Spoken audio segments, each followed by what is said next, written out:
You are listening to All Students Considered, a STLI podcast. Are you a student? This one's for you.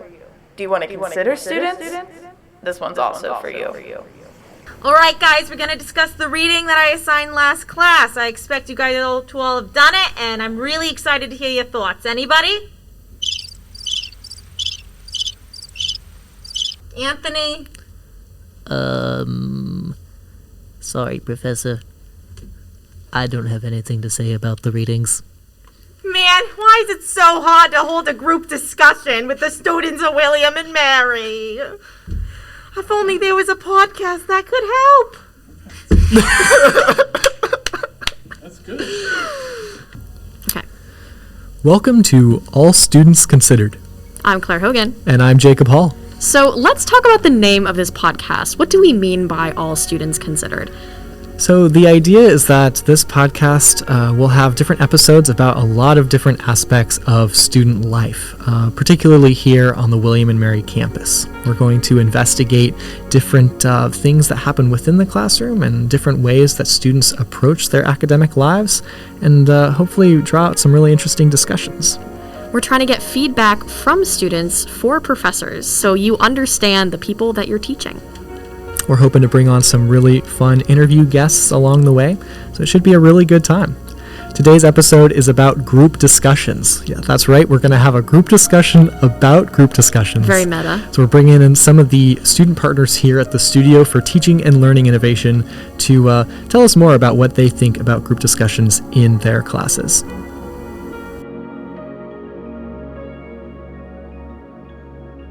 Hi guys, I'm Sam. Hey, I'm Jada.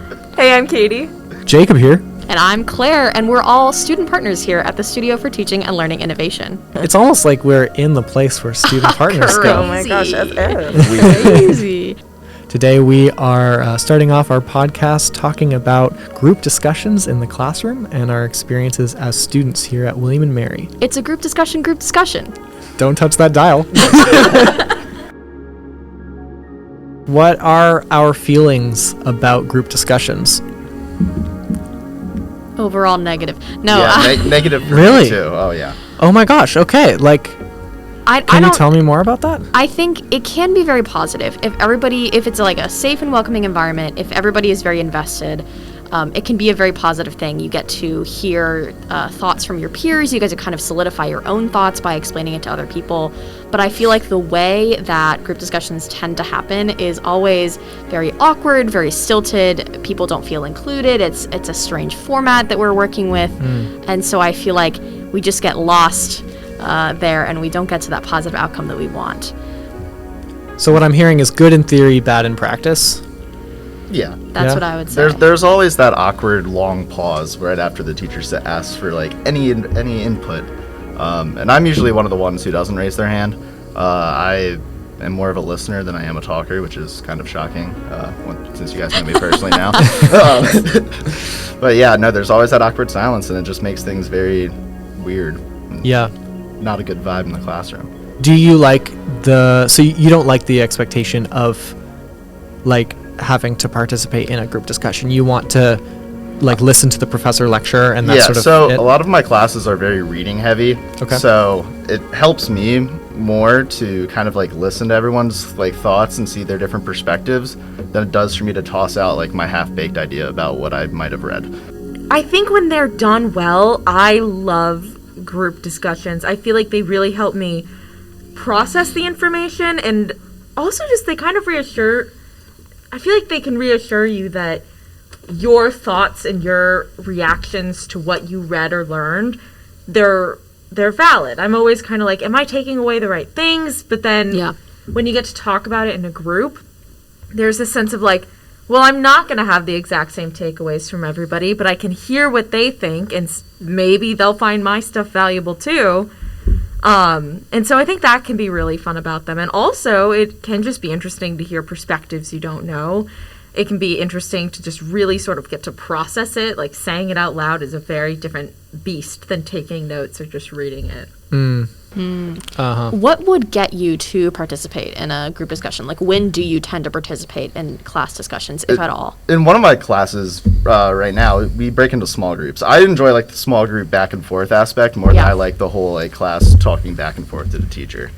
Yeah, I would definitely agree with that. I feel like anytime you can kind of break the ice a little bit, whether it's with small groups, whether it's with partners, it allows people to feel like they're less on the spot in front of the whole class, and it also kind of lets you solidify your ideas a little bit.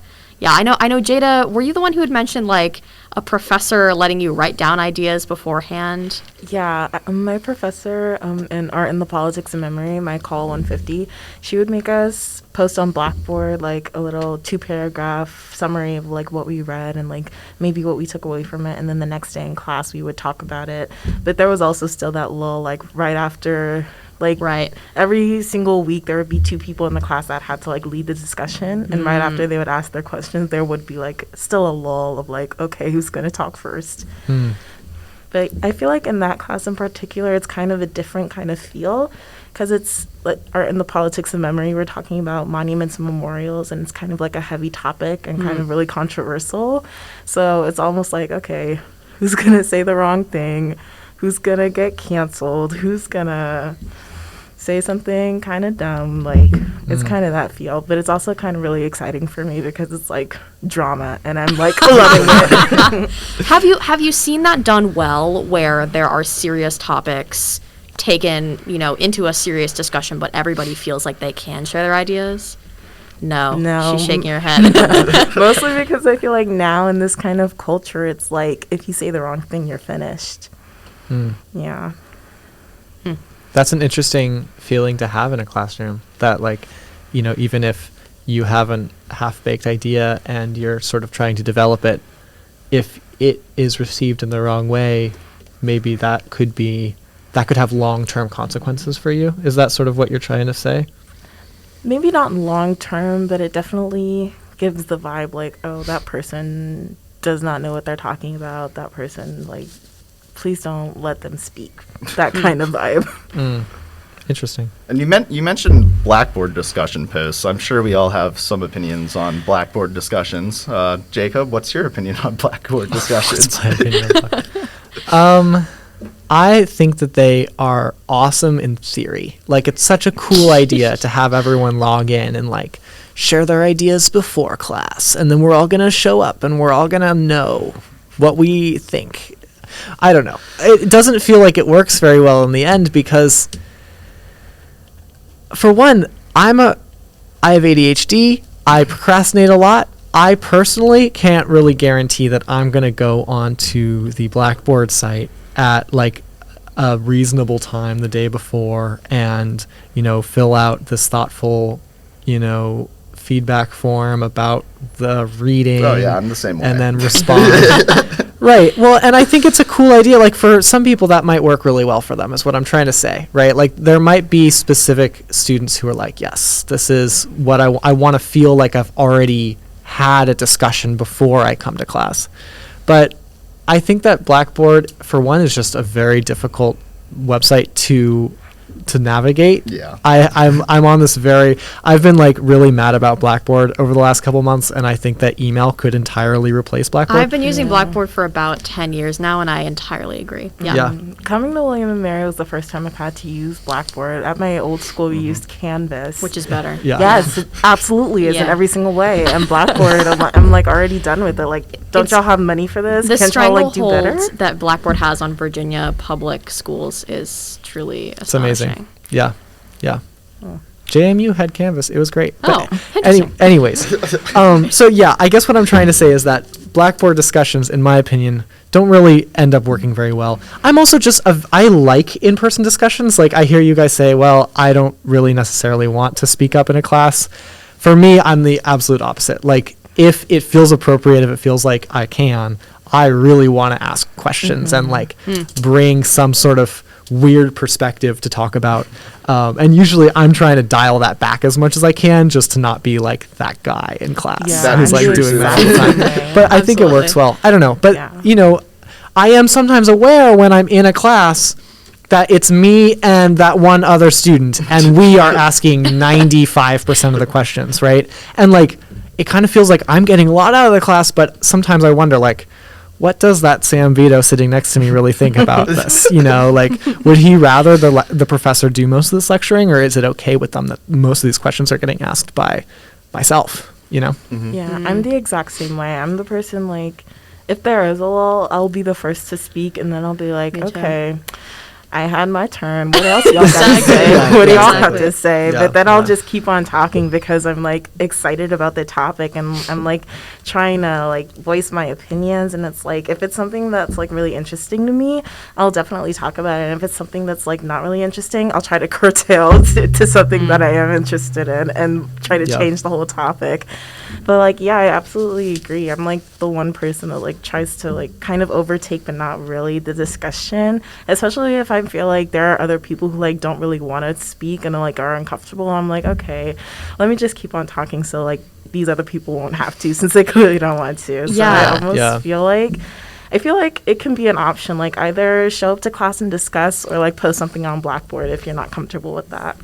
I feel like this segues kind of nicely into one of the other things that we wanted to discuss, which was like grading criteria for discussions. How should discussions be graded? What if you are one of those people who doesn't want to participate in a group discussion? Maybe you don't get that much out of it. Should that negatively impact your grade? I feel like one example that I've seen is professors have this tendency to have a like every person has to speak at least once during class rule. Which I hate that rule. Yes. I would love to hear y'all's thoughts on it, because for me, I don't like it. It makes it feel very stilted. All that I'm thinking about is what I'm going to say, which means that I'm not really getting a lot out of the discussion because I just want that 1 point in my grade, right? I'm just repeating over and over in my head what I'm going to say. But I would love to hear your thoughts on kind of grading and that policy. I feel like that kind of policy isn't very effective, like, at all for the main goal. Like, if your main goal is to get people excited and, like, really interested and deep into the topic and the source of what the class is about, then, like, that kind of grading is like, okay, let me just be like, yeah, I definitely agree with you, and add one sentence, and then that's it. Like, that's all you have to do, and it just becomes sort of, like, obligatory, and it just takes the fun out of everything. Yeah. It feels so forced, and then you have people just repeating the same things over and over again, just with different phrasing, so no one knows that they're repeating it. Right. But, I mean, I'd rather be graded on the substance of what I say, and, like, if it's a good question or if I add, like, valuable insight to a conversation, rather than just the raise hand, say, I agree, that's my participation points, and go on with your day. Right, right. I have very strong opinions about grading. Just want to throw that out there. Go off, Jacob. I think that like the objective of the class needs to be embodied in the grade scheme. So I've never taken a debate class. I did take a communication class, which is sort of like a debate class, I guess. It felt like a debate class, exactly. Where it really made sense for us to be graded on that sort of, did you participate in class discussion? Because it was literally a communication class. Like, the purpose of the class was to get us to speak in better terms with each other, like to learn about what it means to talk to other people. In a debate class, maybe you're talking, you know, like, it makes sense to me in some situations to grade based on if someone participated or how well someone participated in a group discussion. That all being said, I think the majority of my classes are not like that. And I don't think that that makes any sense for the objective of a, like, I don't know, science class, like a history class. I just don't think that the objective of those classes is actually to get students to speak to each other. Like, I don't think that's the primary objective. So I don't think it's acceptable to have that expectation of those students, because those students are probably trying to learn the material, and they might have different methods of doing so, right? Like, one student really enjoys reading not just the assigned material, but also other related works, and really just enjoys that. Why would I expect that student to come into class and have to participate in every discussion if they don't want to? Like, that just doesn't feel, that feels like an expectation that just puts more stress on a student who's already learning in the way that they prefer to learn. I 100% agree. Like I just said, like I am excited to discuss in like my discussion-based class, but I'm also in a calculus class, a math class, and Right. twice now my teacher has been like, okay, get in groups, see how to solve the problem, and I'm like, why would you do that to me? Yeah, You like know, is I don't that talk to these helpful? people. Right. I think what I'm hearing from both of you is kind of for professors to consider what the purpose of the group discussion is. Like, Yeah. what are you trying to get out of it? And then tailor the type of group discussion to that purpose. Yeah. I think a lot of times professors will just throw in a group discussion element. I'm not super sure why. Maybe it's just, a pedagogical thing that they're told to do, but it's pretty clear that there's no real, goal, purpose. I would really encourage professors to think about that goal. So if the goal is to make sure that students are sharing their ideas with one another, maybe several smaller groups would be a much better way to facilitate that discussion, so there's less pressure on them from the professor, there's less pressure from the entire group sharing out your ideas. Maybe if it is just to get people to participate in class actively, to think about those ideas, maybe something like an essay would be better, so people have time to think over their responses to the readings, their responses to the class material. Really thinking about those different approaches to tailor to the goal that you have for the class. Yeah, I also, one thing that I think is important to note is the professor response to student discussions. Have you ever had a professor where you say something and the professor immediately goes, no, that's wrong, or that's not what I was thinking of, but okay. Yep. It just doesn't want to make you participate anymore. It doesn't want to make you speak up in class at all. Yeah. But then there are really positive examples of professors. Like for instance, I'm in an English class this semester for the first time ever. I'm a little bit out of my depth in that English class. But the professor makes it a point to, anytime she's bringing up something from the book that we're reading Dracula, excellent book, she'll bring up a passage and she will introduce it as, what do you think the author is trying to do here? And typically, I would think in a class like that, she has maybe a very strong idea of what she means, what she wants, but then she'll say, I don't know, what do you think? Like, she legitimately is wanting our feedback, and I feel like that really facilitates wonderful discussion, because she's very open about, I don't know what he means, like, let's talk about it, and it's kind of fun. Yeah, I think not having a set goal going into discussion, leaving it open for going wherever the students or the discussion takes you. I mean, Yeah. there's a organic element to that just feels right, and that doesn't have that awkward silence. Yeah. And I think that instructor that is very good at facilitating a discussion will bring student discussion back into the literature or whatever you're talking about naturally. So when a student brings up a point, they'll say, oh, that's interesting. This author that we are discussing right now, maybe held a different opinion or something like that. I think that instructors that do truly understand what they are teaching about have a much easier time actually making the discussion work well for their classes. And it really is a skill that you need to develop as a teacher, is to make those connections in a way that is valuable to the students.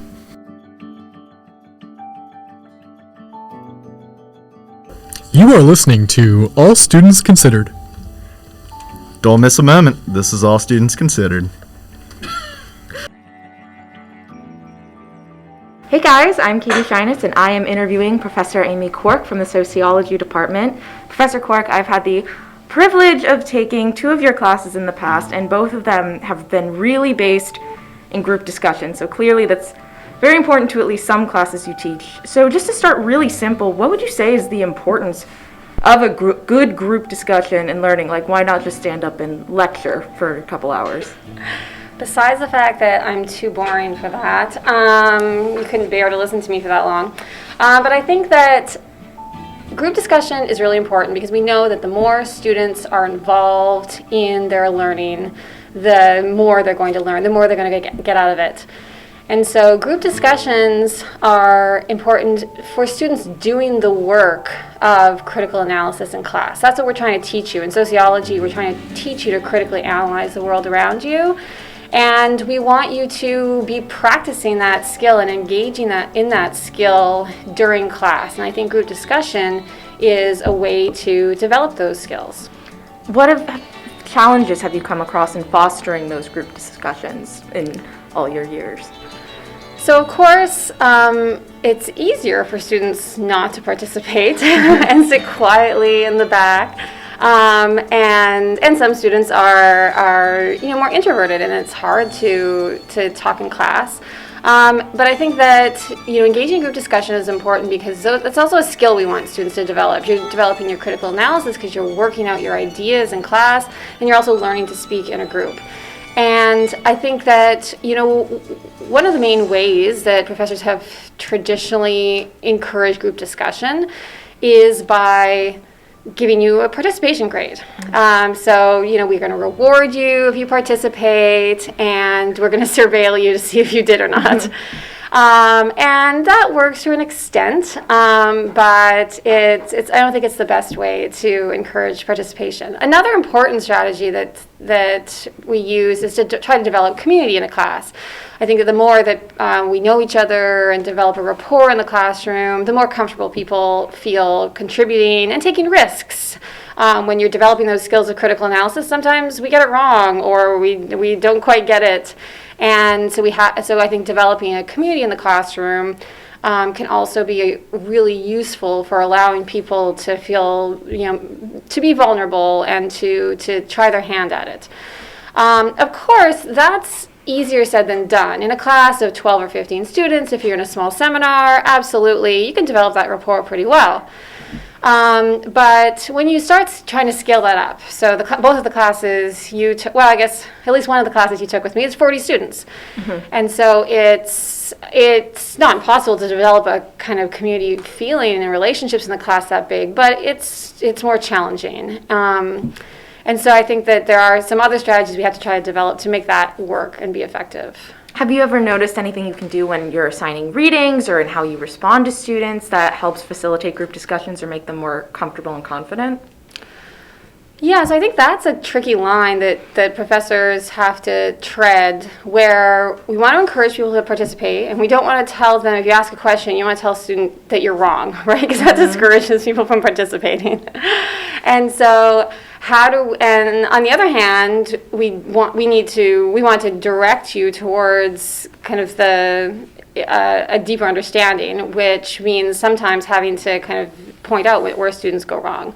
So I think that part of a good classroom discussion is working towards building on each other's contributions. One of the things that I do a lot in my theory course, for example, you'll remember we'll take a piece of the text and we're reading, the original works of scholars in the classical canon that were writing in the 1800s, and some of the text is very dense and difficult to understand. So we'll take a piece of it and we'll try to pull it apart and unpack it. What does it say? What is this author trying to tell us?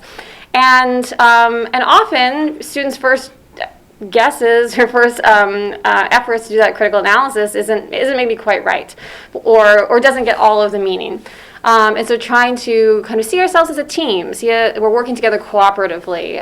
So I think that, and trying to establish the rules of, or not the rules, but the feeling of a group discussion in that way. You pull apart the first piece, and you've got a piece of it, but who's going to build on that until we get until we see the whole insight here. Yeah, and I noticed in both your classes that you have a couple strategies for that. One of the ones that I thought was really cool in the first class I took with you, sociological theory, was the theory forum, where we all, as a team, represented one sociologist, and then we had to discuss with other people. So how did you kind of come up with that exercise, and has that improved things for you? How has that kind of affected your teaching? Well, that I have to give complete credit to my colleague, Professor Kay Jenkins. And she developed the theory forum exercise with one of her colleagues from another university. And it is I use that every year in the sociological theory course, which is a course she developed it to kind of address. Though I've also used it in other courses as well. And it, I think, is just this amazing innovation. And I can tell you how amazing it is because it wasn't my idea. Where you're asking students to take responsibility and leadership in the material and in discussions. And I think this is the key to kind of scaling up like small classes to big classes and making discussion work, is giving students leadership and responsibility and accountability in these discussions. And so the theory forum tries to do just that. You say, we studied all these theorists over the course of the semester, and we know they were all talking about some similar issues, and they are similar in some ways and different in other ways, and how do we draw that out, and how do we step back at the end of the semester and see the whole picture? And so the theory forum, indeed assigns students to different theorists. Someone's going to represent Foucault, and someone's going to be Fanon, and someone's going to be Durkheim. And give students the responsibility to say, you're in charge of that theorist. You're in charge of our understanding of this piece of the material. And so it gives them that responsibility, and it gives them the leadership. And in that case, students actually kind of take on, you're kind of going to become that theorist in the discussion, and which I think students find fun and really get into. And Katie's got, a flair for drama, and so she's still well known of like, remember that you're Katie. Wait, what? Oh, I didn't know that. People were just talking about you the other day. So I think that it lets students feel like their contributions are important. It's not just to get a grade, but it's central to this class's learning. Professor Cork, thank you for taking the time to chat with me today. I've loved taking your classes, and so it was really awesome to get to chat with you today. Thank you very much. Well, thanks for having me. This was fun.